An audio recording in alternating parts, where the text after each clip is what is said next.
El órgano judicial presenta su programa Semanario Judicial, una opción diferente para aprender y conocer sobre los judiciales, siempre con la información más actualizada y veraz sobre este poder del Estado. Semanario Judicial. Muy buenas tardes, sean todos y todas bienvenidos a un programa más de Semanario Judicial, una opción para aprender y conocer más acerca del órgano judicial. Quien les habla, la periodista Guibel Moreno de la Secretaría de Comunicación del órgano judicial, y hoy tenemos el privilegio de contar con la invitada especial, la doctora Ayor Lescano, médica de la Clínica Llorán y recién abogada. Ella nos hablará acerca de la eutanasia, consideraciones y legalidad. Recientemente la doctora ha hecho una tesis basada en este mismo tema. Con ustedes la doctora Ayor Lescano para dar la bienvenida. Somos seres humanos antes de todo. Esa condición nos hace ciegos ante muchos acontecimientos cotidianos hasta que la vida nos quita la venda con tanta fuerza que nos deja la sensación de estrépito para siempre. El tema a tocar fue inspirado después de convivir con la enfermedad de mi abuela materna, Clotilde Pérez Batista. Su diagnóstico fue leucemia mieloide aguda, en donde no habían respuestas a las preguntas: ¿tendrá cura? ¿Cuánto tiempo de vida le queda? ¿Será que Dios juzga tan duro a sus hijos? ¿Por qué debe sufrir tanto la persona que me enseñó a rezar y amar ilimitadamente? Buen día, estimada licenciada. Agradezco su invitación al programa, el cual pongo en manos de Dios, de manera que pueda expresar de forma sencilla y humilde el mensaje que desarrollaremos en el tiempo obsequiado por su persona. ¿Cómo no, doctora? ¿Nos puede decir qué se entiende por eutanasia u homicidio por compasión?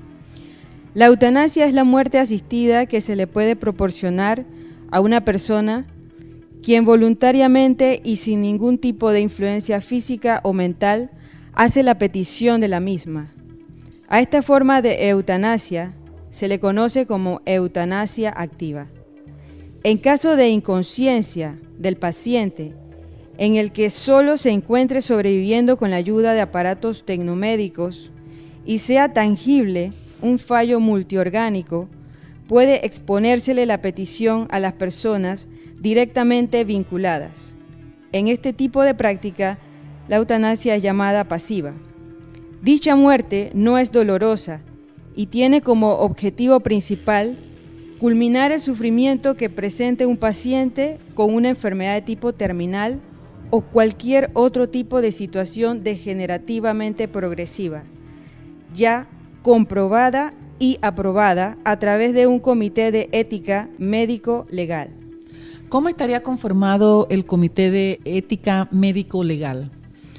La Comisión de Ética Médico-Legal deberá estar conformada por 5 miembros: un médico psiquiatra que esté nombrado en la provincia de Panamá, donde se desarrolla el caso; un médico cirujano que esté nombrado en la provincia de Panamá, donde se desarrolla el caso; un médico con la especialidad de medicina interna que esté nombrado en la provincia de Panamá, donde se desarrolla el caso; un médico con la subespecialidad relacionada a la enfermedad del paciente, aunque no esté nombrado en la provincia donde se desarrolla el caso, pero que sea idóneo en Panamá para ejercer la profesión. Disculpe, doctora, ¿este comité es quien recibe la solicitud? Exactamente, este comité es el que va a estudiar el caso y aprobar o desaprobar.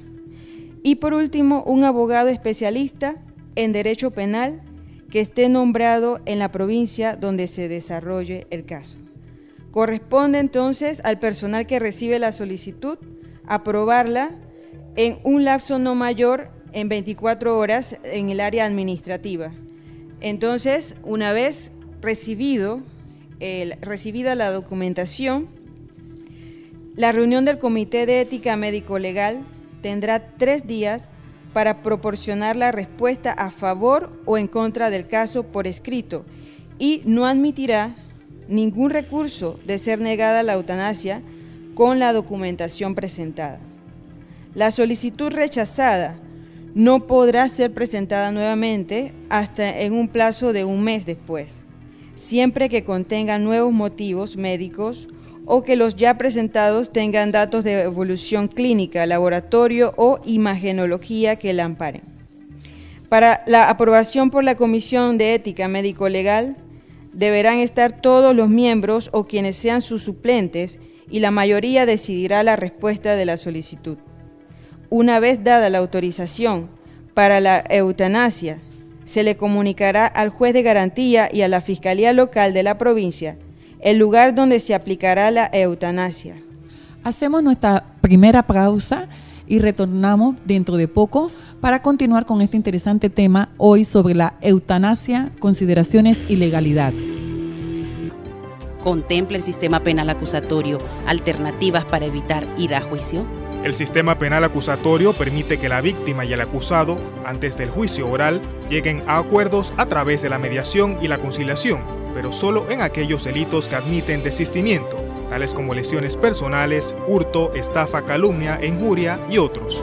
Sistema penal acusatorio rápido y moderno. Retornamos hoy con ustedes la doctora Lescano y nos está hablando acerca de la eutanasia, consideraciones y legalidad. Doctora, entre los antecedentes históricos, ¿desde cuándo aparece la eutanasia como tal? Se habla y se practica el tema sin restricciones desde la época antigua en Grecia, hasta que fue frenada por la doctrina de Hipócrates, quien enseñó a sus seguidores que todo médico que la realizara violaba la ética, ya que básicamente inculcó conservar la vida del paciente bajo cualquier circunstancia. A esto se le define como distanasia. Sin embargo, el pensamiento de un hombre no pudo cambiar en su totalidad el curso de la historia. Doctora, ¿desde cuántos enfoques entonces puede verse la figura de la eutanasia? Ok, compactando las diversas opiniones a nivel mundial, la eutanasia puede enmarcarse en los enfoques jurídicos.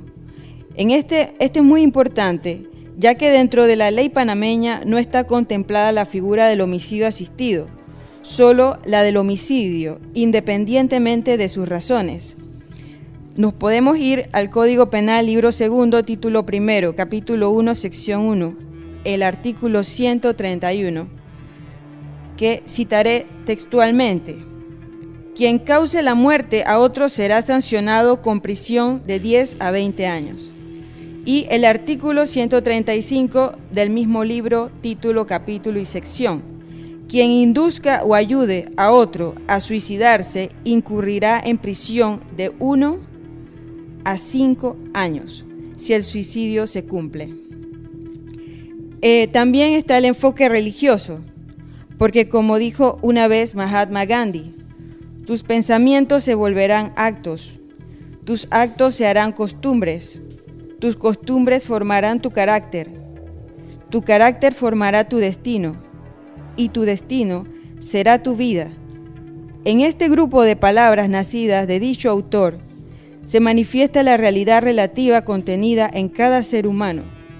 Cada uno de nosotros obtenemos en el mismo espacio de tiempo experiencias distintas, las cuales formarán o transformarán nuestros pensamientos. Al final, esa será nuestra vida. Quizás pensemos tener la verdad absoluta, pero esta verdad solo es posible si se unen pacíficamente todas las verdades relativas. Y el último enfoque sería el ético. La ética para mí es sinónimo de pecado, considerando que pecado es todo aquello que hace daño a los demás y a uno mismo. Cuando algo es ético o no ético, se intenta ver a través de un vidrio transparente que no está empañado por patrones culturales ni sociales. Entre comillas, se supone que en las normas de ética es aceptable lo que no dañe. Esto es en el sentido más puro de su significado. Sin embargo, la experiencia me ha enseñado que es ético lo que la mayoría apoye, ya sea que dañe o no. Usted hizo una tesis sobre la legalización de la eutanasia. Allí usted plantea las posibles interrogantes del panameño. ¿Qué nos puede decir al respecto? Sí, exactamente.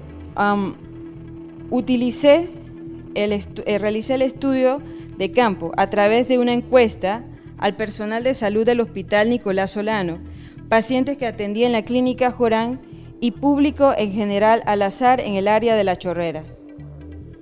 Este instrumento de investigación fue confeccionado con preguntas de respuestas dicotómicas que involucran a la persona en los ámbitos religiosos, sociales, éticos y morales. Las preguntas fueron: ¿cree usted en Dios? Si usted padeciera de una enfermedad incurable que le provoque degeneración cada día en su estilo de vida, al punto que llegue a depender de otras personas para realizar sus necesidades básicas, como comer, bañarse, ir al servicio, etc., y que además dicha enfermedad le ocasione fuertes dolores o falta de aire, ¿estaría dispuesto a pedir la eutanasia? Otra pregunta que hice fue: ¿ha vivido usted alguna experiencia similar a la segunda pregunta con un familiar cercano? La otra pregunta: si un familiar muy amado por usted estuviese conectado a diversos aparatos que lo mantienen con signos vitales estables, mas, sin embargo, está usted anuente que las posibilidades de recuperarle son bajas o nulas, ¿estaría dispuesto a pedir la eutanasia para esta persona? Otra pregunta que involucra el ámbito religioso es: ¿cree usted en el infierno? Otra pregunta es: ¿se ha especializado en algún área de salud para ver la perspectiva que tenían las personas que están interactuando día a día con las enfermedades y la muerte? ¿Alguna vez ha cuidado a una persona con enfermedad terminal? Es otra pregunta.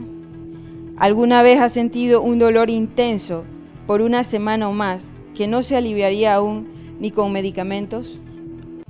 ¿Alguna vez ha tenido que permanecer una semana o más sin moverse de una cama, secundario a un accidente o enfermedad, y ha dependido del cuidado de sus familiares?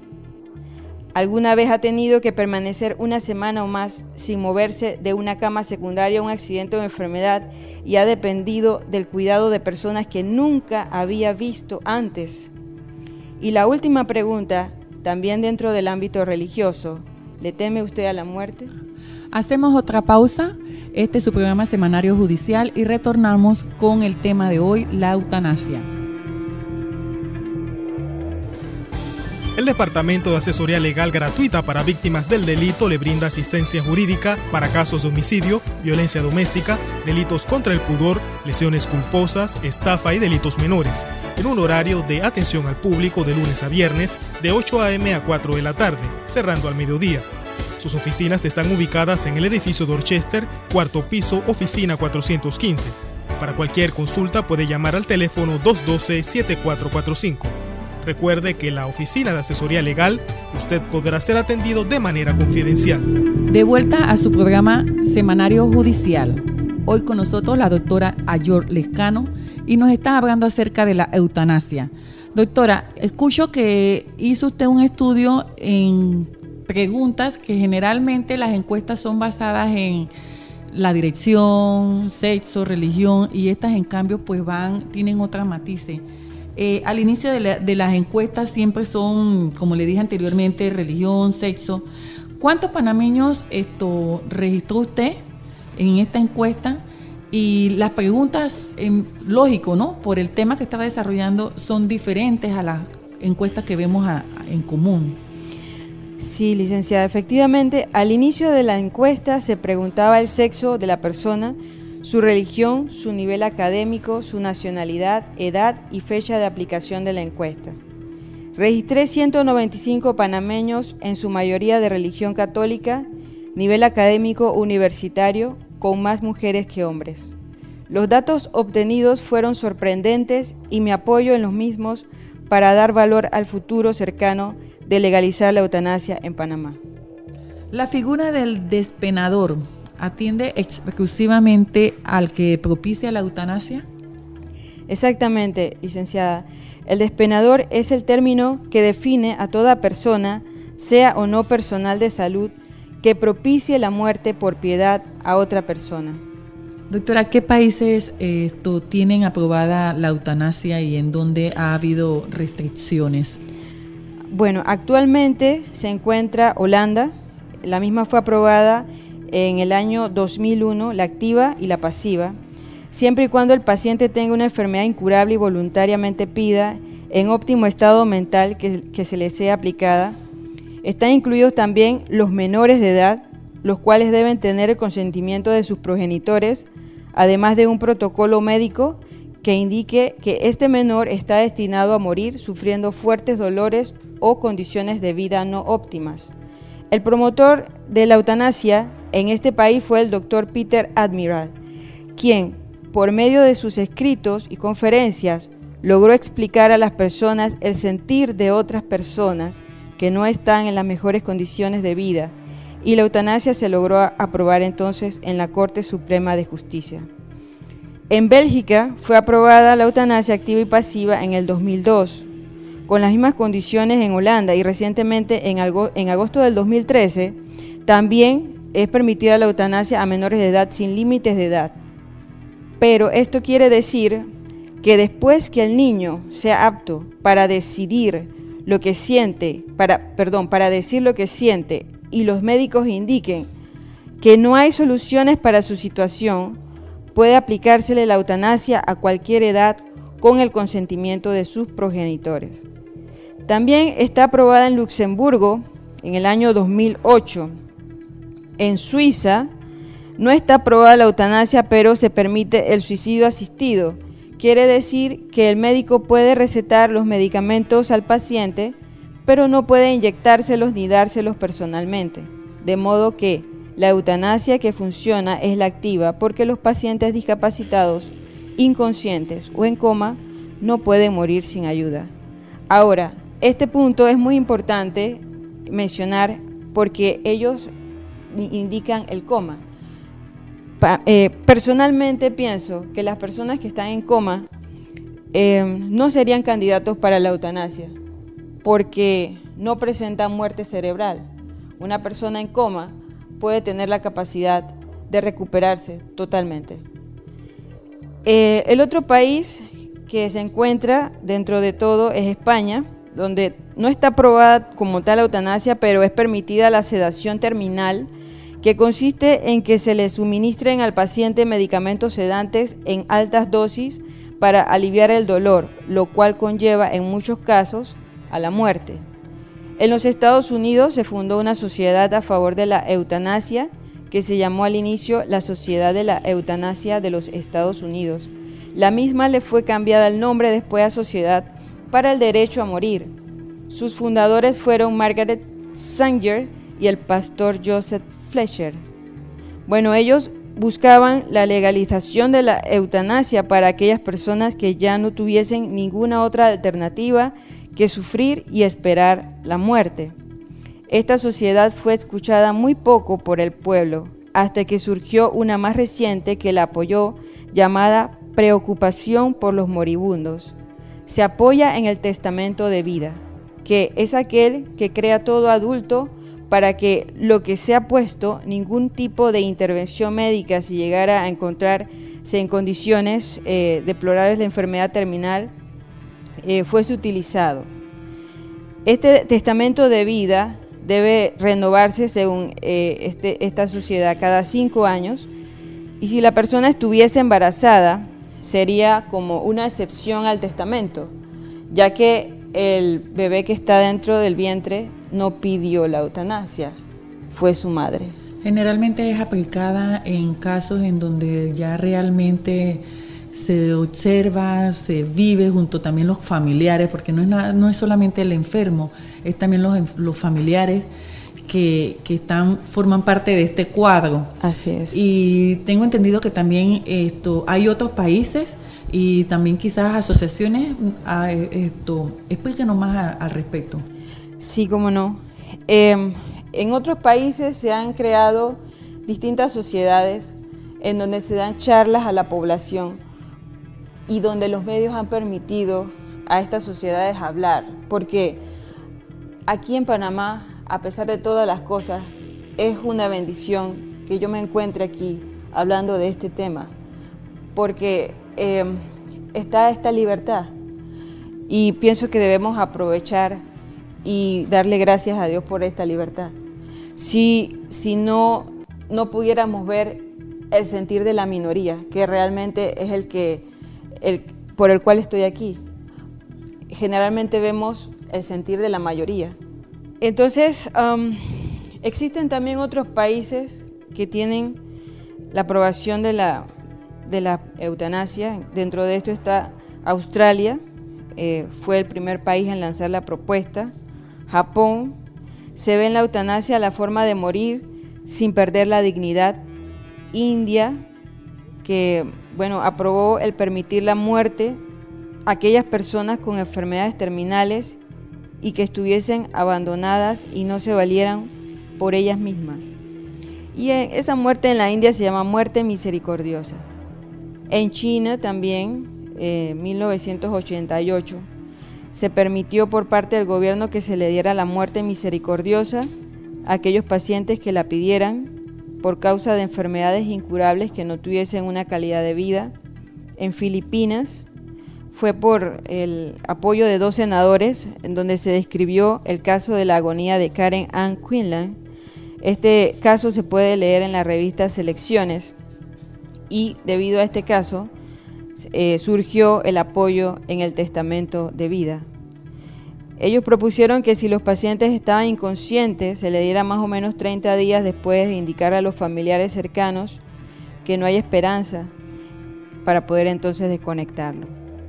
En Rumania, este país, luego que falleció el dictador Nicolás Ceausescu, se le quitó el amparo a los jubilados de los servicios médicos. Entonces, se permitió la legalización de la eutanasia en determinados casos de desahucio o en personas que no tengan el amparo de algún familiar y no podían valerse por sí mismos.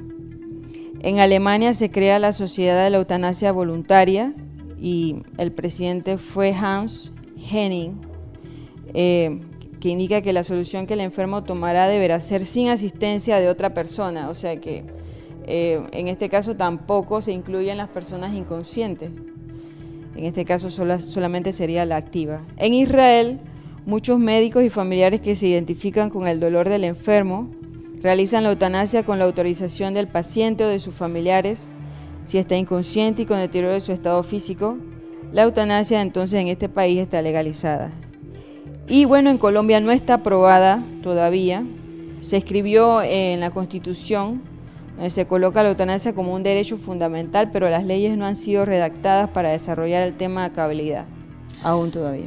Doctora, esto va más allá porque si bien es cierto cuando la persona está ya en una etapa terminal, los familiares también, de aprobarse, esto debe de haber también un testamento, ya sea por parte en este caso, explíqueme por favor, en el caso del mismo enfermo o ya los mismos familiares, ¿cómo se abordaría esto? Sí, como mencioné, está la figura del testamento de vida, que se dice que no es la forma correcta de expresarlo, que básicamente se debe expresar como voluntades anticipadas o instrucciones previas para una muerte digna, porque el testamento es utilizado generalmente para herencias. Entonces, en este caso, el que lo originó, el abogado Luis Kuttner, él indicó que el mejor término sería entonces la expresión de las voluntades en un documento que sería legalizado para que de esta manera se hiciese la voluntad de la persona, a pesar de que esté o no consciente. Doctora, tengo una duda aquí, considerando que usted recientemente también está graduada de otra profesión que es el derecho. Hay un proyecto de ley que usted ha desarrollado y en cuanto a este tema de la eutanasia, ¿qué plantea usted allí? Muy bien. Es muy importante que quede plasmado que nunca un proyecto de ley es perfecto. Ni siquiera las leyes que ya existen son perfectas. Si buscamos la excelencia, encontraremos lo normal. Todo lo que existe puede reexistir y ofrecer más. Yo solo tengo parte de la verdad. Entonces este proyecto de ley se le puede nutrir con muchos aportes positivos. Yo solamente estoy dando una semilla. ¿Va a buscar profesionales, apoyo? ¿Está entre sus proyectos llevarlo a feliz término Sí. ante la Asamblea? Sí, pero lo más importante es la educación. Cuando el general Torrijos existió, él colocó escuelas en los lugares más recónditos de Panamá. Y un colega le dijo: general, si educa al pueblo lo van a derrotar. Y él le respondió: bueno, seré derrotado por el talento. Esas palabras son muy importantes porque él nos legó las armas para defendernos y para implantar nuevos sistemas de vida. Entonces, en base a eso, nosotros tenemos que seguir ese mismo camino y tratar de buscar en todo sentido la educación. Al educar a la población, esto no será un tema de impacto o un tema tabú como se ve actualmente. Será ya parte de nuestra cultura. Y en ese sentido, poco a poco, y con la ayuda de personas como ustedes, podemos entonces, ya una vez culminada la educación, llevar este tema a la Asamblea Legislativa. Este tema está rodeado de negativas en nuestro país. ¿Considera usted que a pesar de ver este preámbulo, logrará su objetivo de que sea legalizada la eutanasia en Panamá? Creo que hay muchas personas que creen que lo casi imposible es una realidad y lo totalmente imposible me indica que demorará un poco más que lo casi imposible, pero llegará. Usted tiene un anteproyecto de ley sobre la legalización de la eutanasia en Panamá. ¿Ha hecho avances para la presentación de esta propuesta? Bueno, voy a repetir que gracias a ustedes se está colocando la primera piedra. Bueno, agradecemos las palabras y la presentación que ha hecho la doctora Lescano hoy sobre la eutanasia.